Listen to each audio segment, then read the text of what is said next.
Previously sa ating pagharurot, pumunta tayo sa bayang Lukban para talakayin kung ano nga ba ang meron sa bayang ito.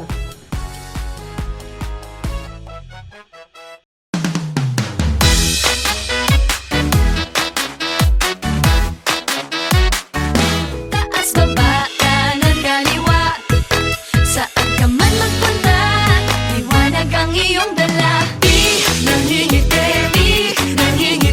mo ako, ikaw ang sunshine ko. Di nangingiti mo ako, ikaw ang sunshine ko. Ikaw, ikaw ang sunshine ko. Ikaw ang sunshine ko. Ikaw ang sunshine ko.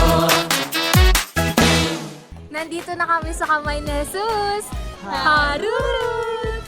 Pumarini na sa kamay na Jesus, kung saan panalong-panalo ka. Dahil hindi lamang sila tanyag sa pagiging tahanan ng mga deboto, binubuo rin sila ng mga healing masses, Garden of Eden, at ang pinagmamalaki nilang grotto na may 300 steps. Alam niyo ba na ang estatwa ni Jesus na 50-footer sa grotto ay kasama pala sa top 15 tallest statue in the Philippines?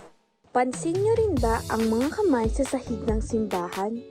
Ito ay mga kamay ng mga nagbigay buhay at nagtaguyod sa pagpapatayo ng kamay ni Jesus. Kilalang kilala din sa simbahang ito ang paring si Father Joey Fallier na may kakayahan sa pagpapagaling ng mga may sakit. Ang kanyang natatanging kamay, nakawangis ng kamay ni Jesucristo ang kanyang instrumento sa pagpapagaling ng mga may sakit. Hindi mabubuo ang Sunday kung walang healing mass held in His glory. At syempre, magpapatalo ba ang kamay ni Jesus sa paghahandog ng souvenirs at delicacies? Hindi mo makakalimutan ang kamay ni Jesus sapagkat sa iyong pag-uwi, maaari kang bumili ng souvenirs o religious items mula sa kamay ni Jesus. At syempre, meron ding mga pampasalubong na lukbaning delicacies.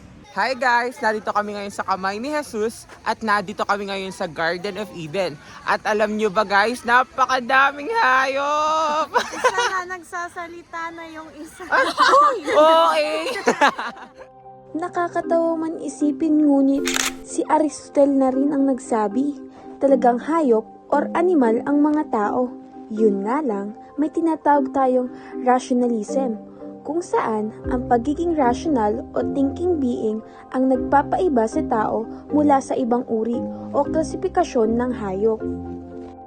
Kaya naman kung sinabihan ka ng hayop ka o nangyari ang sitwasyong katulad nito, napakadaming hayop! Sana nagsasalita na yung isa. Wag na wag kang papayag na sabihan ka ng hayop lang dahil you're not just an animal but you're a rational animal. But wait, there's more. Akalain mo ang perspective ni Aristotle na ito mula sa antigong panahon ay na-Christianize si Santo Tomas sa gitnang panahon? Saint Thomas expounded the nature, essence, powers, operations, and origins of the human being. Hence, to him, the human person signifies what is most perfect in all nature. Familiar ba kayo sa terminong Mysterium Tremendum et Fascinasum?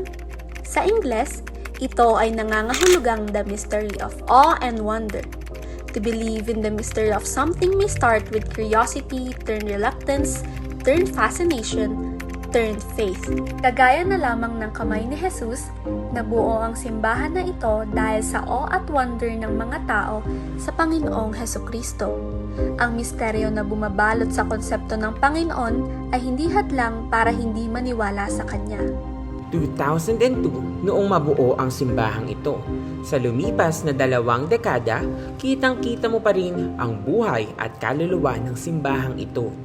The church lived on its legacy, despite his existence being a mystery. On the next episode, tahakin at lakbayin ang mga pagkaing ipinagmamalaki ng bayan ng superstars.